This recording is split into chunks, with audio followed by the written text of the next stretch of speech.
Thank you so much, Yashashvi. Let me share the screen first. Uh, Sure, sir. Hope it's visible to all of you. Yes, sir. Great. Good morning, entire community members. Extremely happy to meet you all in another session. So today, quickly, let me jump into the session. Hope my voice is also audible to all of you. Yes? Yeah, it's clear. Great. Okay.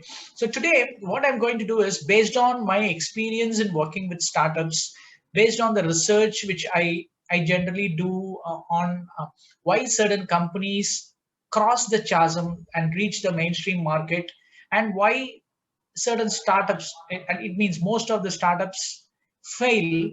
I've identified certain patterns. You would have come across certain concepts which I'm going to share today. But what I'm trying to do is I'm trying to connect certain concepts so that you can make use of it. Usually the challenges or learnings for a startup could be, when I've observed, the reason for failure is primarily because the startup has too many products or too many features addressing too many market segments.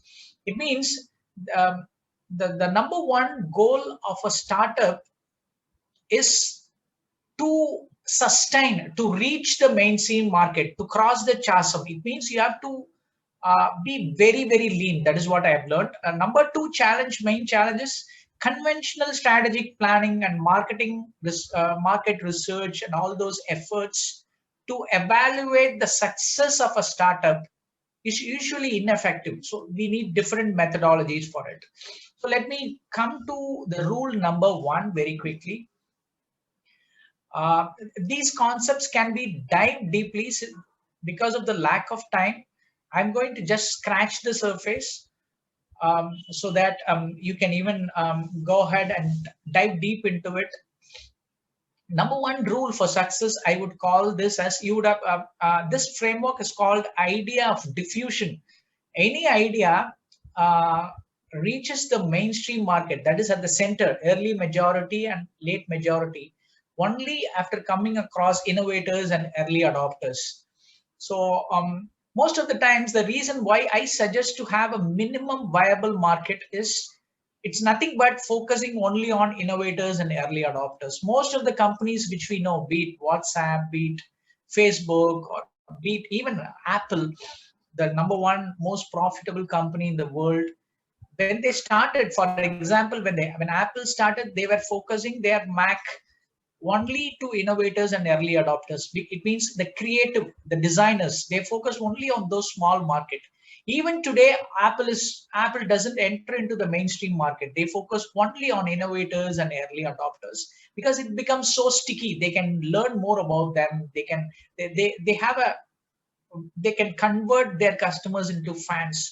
So I would suggest, I would recommend any startup to have at least a minimum market, a minimum product, minimum features. The more slim we are, it is very easy to connect with the audience and take the market to the center stage. It means the early majority and late majority. That is the toughest job. I would say as a, that is the toughest challenge for a startup founder. Focus, bringing the, taking the product or an idea to the mainstream. So if we have too many products, too many variants, or too many addressing too many market segments, we will be wasting a lot of our resources, and we will be stuck. The growth rate will be very, very less. So that is rule number one. Choose a minimum viable market, a small market segment for your product and service. Rule number one, it's a conventional approach. Once after you choose the early adopters or choose a minimum viable market for your product, then it becomes easy for you to test your product or future, to test your hypothesis. In lean startup, we call this as value hypothesis, right? So how good is our product or service to that particular market segment? If you put it right in front of them, rather than asking our friends, family members, and colleagues, we just need to throw our product right in front of our audience, that small viable market, those early adopters and innovators, and get real-time feedback, not conventional market research where we send survey questions, ask people whether you like our product or not, what price proposition will fit. Those things are ineffective in the startup world.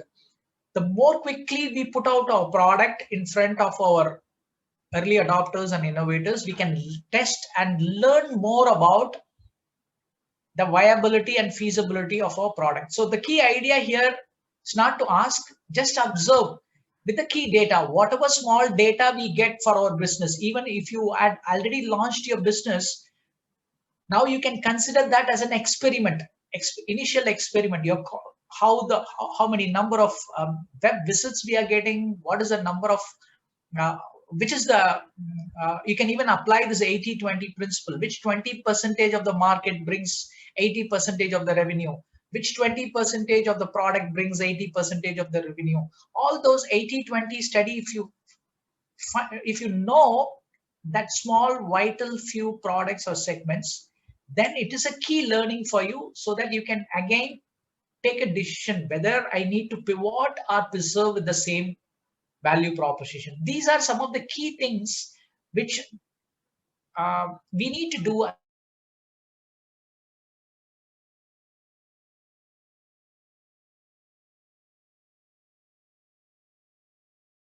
White Hat Junior as an example, the brand which got acquired by Byju's, it has grown in a very short span of time because of only one reason: the value proposition for a very particular market.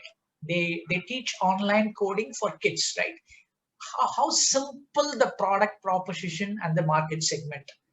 Even Facebook, when they launched in 2004, I think, the growth was very fast because they focused only on early adopters and focused all their energy to get adoption quickly and make all the customers to come back and use the communication platform more often.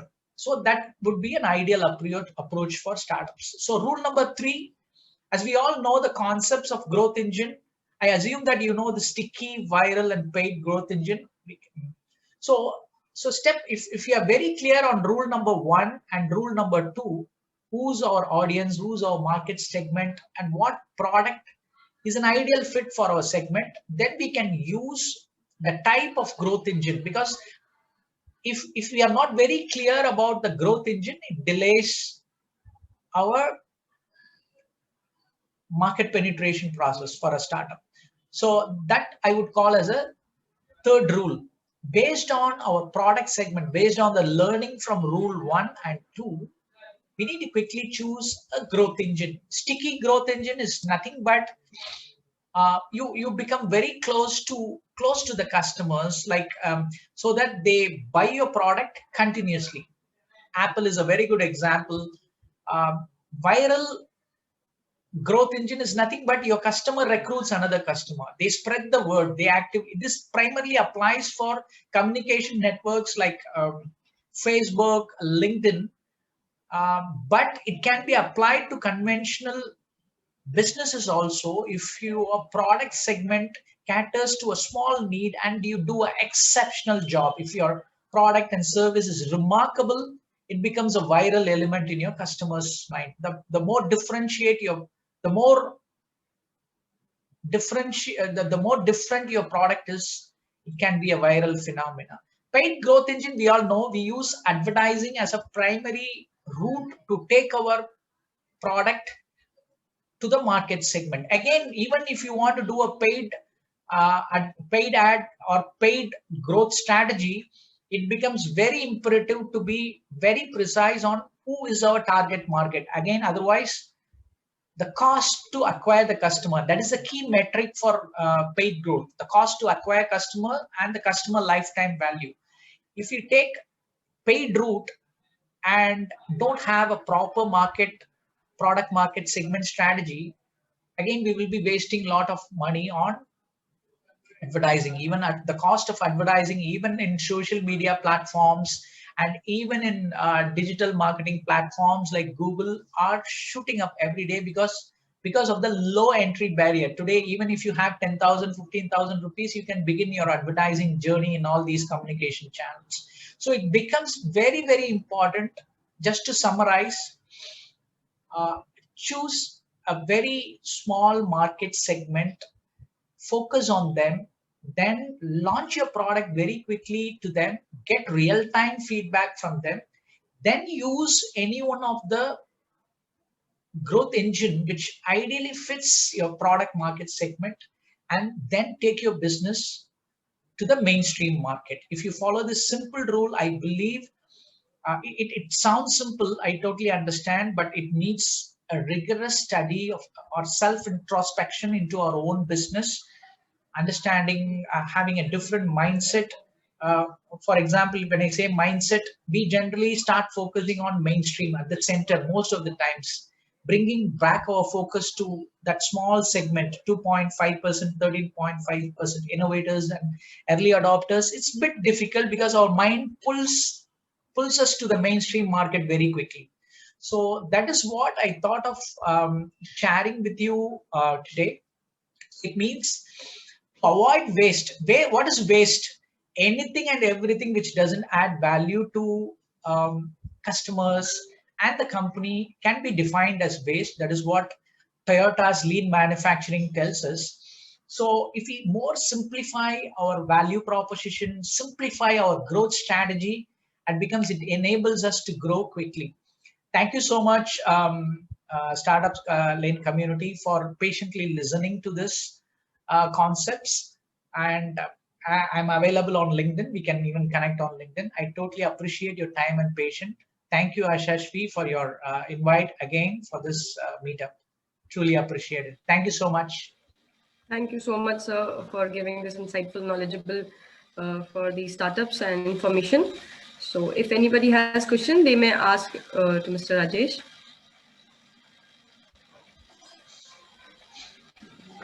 Hi, Rajesh sir. Thanks for the wonderful session. It was so proactive and productive in the sense.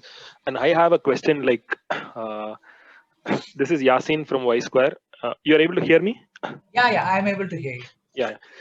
So when we say this, the diffusion terms, right? Like early adopters and this slide, how does a business which is bringing on a product which is already existing in the market, how does this theory applies for those kind of businesses?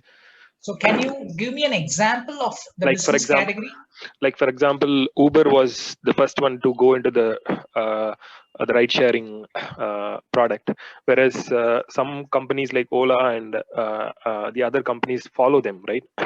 I don't think they also do the same kind of approach and market study and all that.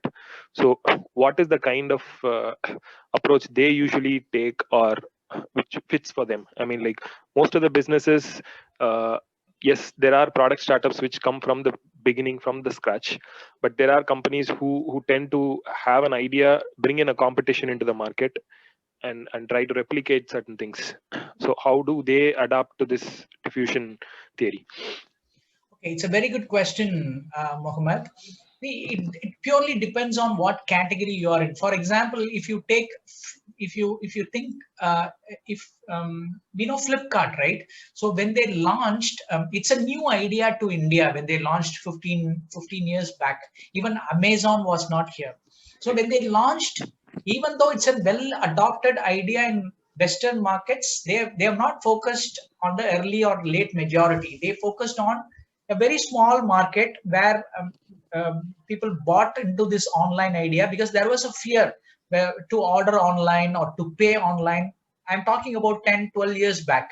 So if you notice again, if your idea is very unique and new to the market, it is very, very important to focus on innovators and early adopters.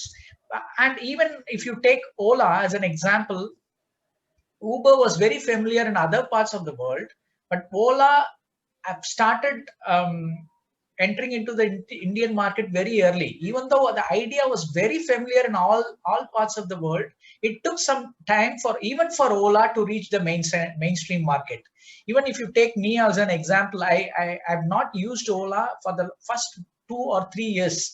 If you ask me to put myself in this quadrant, I will say I will fall into this early majority category of 34%.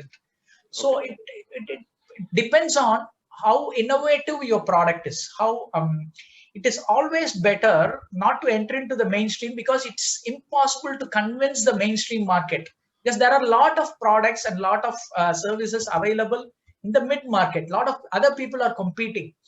So even in the conventional category, if you want to compete effectively, rather than putting your product or service, where a startup by definition is you're doing something innovative, right? You're not trying to compete with the mainstream market. So it means ideally, I assume that a startup has an innovative product or a future or you're trying to do something innovative, and already market is there. But instead of tapping into a huge market at the beginning, you try to focus on innovators. And even Salesforce is a globally recognized brand, right? So when they started, they focused only on sales managers, a very small segment of innovators and early adopters. A lot of brands, I can give you an example, which comes to the market with a unique idea or an innovative idea. They focus on these small groups because, for example, I'll tell you the reason why Apple has decided to go ahead with this creative designers alone for their Mac is because the word spreads very quickly. Ideas generally spread in clusters, right? So for example, now ideas spread like diseases. If you take COVID as an example, COVID spread, the disease spread, the pandemic spread in a cluster, in a small cluster. The idea applies here also.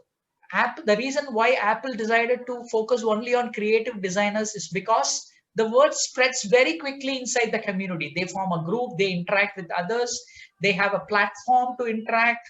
The word spreads very quickly and very fast. But if you focus on early majority and late majority, and things becomes very random, and that the word of mouth phenomena doesn't occur. You need huge amount of advertising budget if you tap into the early majority and late majority segment. I will give you ample examples. Even Ola, even Zoho, lot of other companies, only after 8, 9, 10 years they are advertising. Ola have started advertising only after 4 initial days. We have not seen any advertisements from Ola and Uber, right? Even Apple has not advertised for the first 2, 3, 4 years of their business. Only later part they have advertised. Even Facebook, we have never seen their advertisement because it is a viral phenomena in itself. They advertise, but very less. During the early stage, they have not advertised at all. Hope I have answered your. Sure. Yeah, definitely. I understood. So even if you are a competitor as a startup coming into the market, you have to go through that initial phase of innovation and early adoption, and that rigorous part where you go through. Even if you definition, sorry to interrupt. By definition, if you are a startup, you don't play the conventional demand supply game. It means you have a huge demand for your product in the market. If you offer something innovative, the supply, the competition has to be very less. If your competition is very huge, then you're a conventional company. You're not a startup. Yeah. If your product or future or a service has huge competition, right, then by definition you're not a startup. That is what I think. Right. Yeah, that sums it up. Yeah. Thanks. Thanks, Rajesh. Yes, Uma ma'am, you have raised your hand. You want to ask something? Yeah. My question to Mr. Rajesh sir is, how do you decide? You have mentioned that you choose a minimum viable market to decide, the innovators, early adopters, and all that.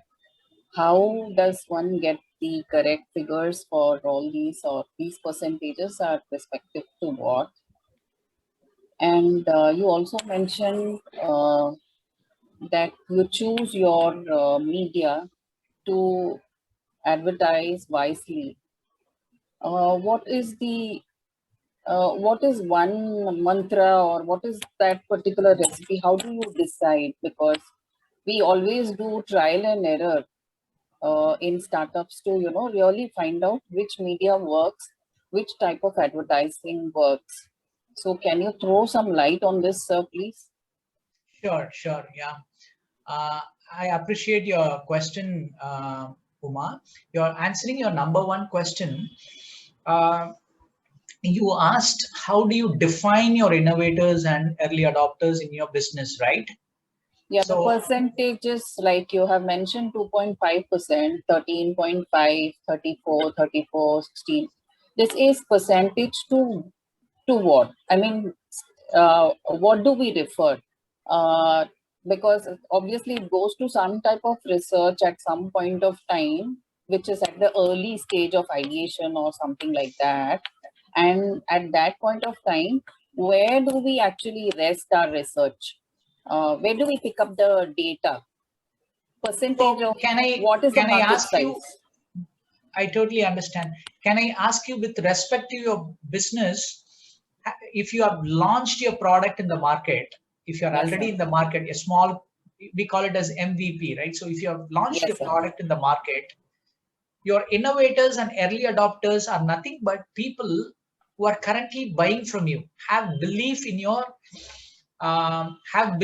product or service. Usually, if at a conceptual level, innovators and early adopters, you and me are also consumers, right? So as consumers, we adopt certain things very quickly. For example, I am an avid book reader, especially marketing strategy, entrepreneurship, consumer trends.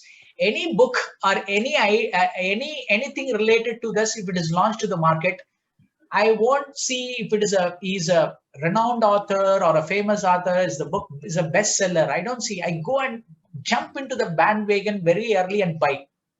So I am an early adopter or an innovator for this marketing branding strategy. If you take my son, he likes, he's a movie buff.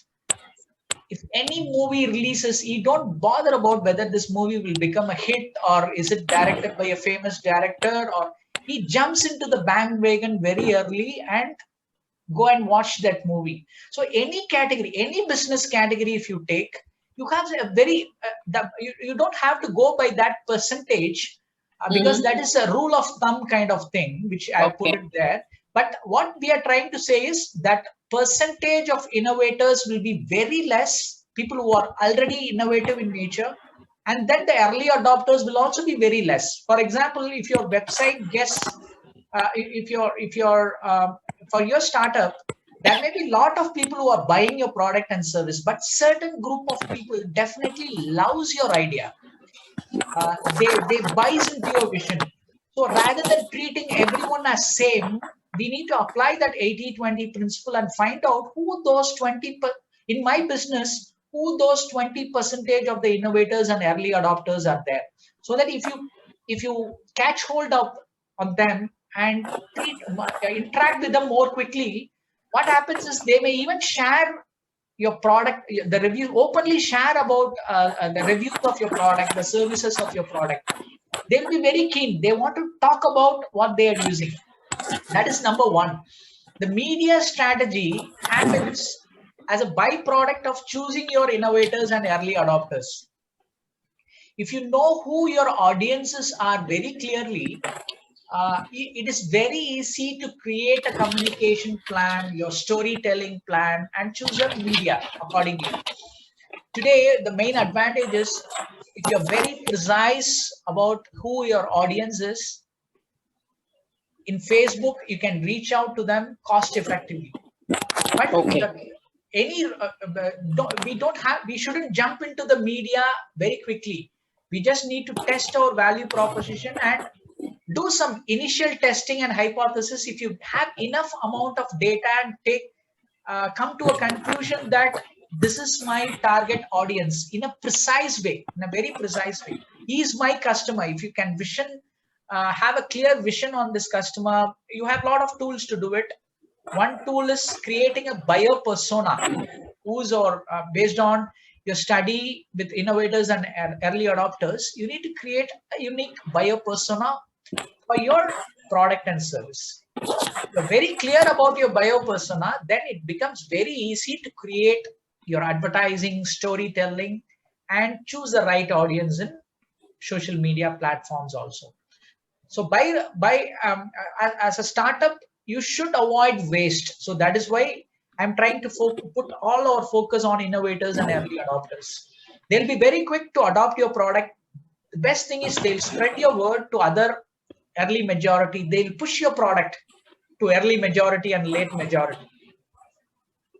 Sir, in continuation to this, how does one decide during, especially when you have a phased out release of your product, right? Or of your startup, you have a phased out version, especially when you are going to include more features, more only at a later stage, because we all know that there is not an ideal product which any buyer would like, which you cannot really gauge, but you try and go with whatever is from the ideation, whatever stage you can. And suppose you have released, say, one stage of the product, and then the further stages are going to come back later. Now, at this point of time, how do you, obviously, then your target audience generally funnels down to, like, it sort of thins down, and then you are expanding into various other ways, because today branding, social media presence, everything increases the reach, right? So at that point of time, how do you really decide or make the difference of how to target in terms of social media presence? So that is why I've suggested you start narrow first and then go broad. Correct.